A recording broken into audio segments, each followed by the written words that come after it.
የኛ ዝግጅት በድፍን አፍሪካ ሰላም ለማረጋገጥ በድፍን አፍሪካ ብልጽግናን ለማረጋገጥ በቀጠናችን ላሉ ሀገራት አለኝታ መከታ ጋሻ ለመሆን ነው።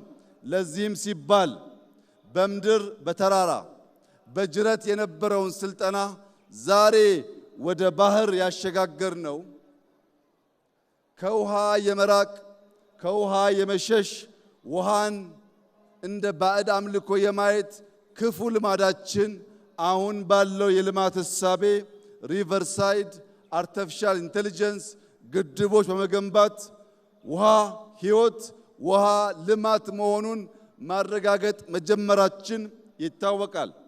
በዚህ ብቻ ሳያበቃ ከሶማሌ ጫፍ እስከ ምጽዋ ጫፍ በባህር የሚያጋጥሙ ሽብሮችን ወንድም ህዝቦችን ደግፈን ሽብርን ለማስቀረትና ልማት ብልጽግናን በቀጠናችን ለማረጋገጥ ለኢትዮጵያ ብቻ ሳይሆን ለቀጠናው በቂ የሆነ ኤሊት ፎርስ ቴክኖሎጂ የታጠቀ ቴክኖሎጂ የሚጠቀም በድሮን ሪኮነሰንስ የሚያደርግ በካሚካዚ ምሽግ የሚያፈርስ በምሽግ ብቻ ሳይሆን በስትራቴጂክ ቦታዎች በሰላም ወረዳዎች ውጊያን የሚያጧጥፍና የሚያሳጥር ተቋም ኢትዮጵያ ስለገነባች ድፍን የምስራቅ አፍሪካ ሀገራት ድፍን የአፍሪካ ሀገራት እንኳን ደስ ያላችሁ እንኳን ደስ ያለን እላችሁ ፈልጋለሁ።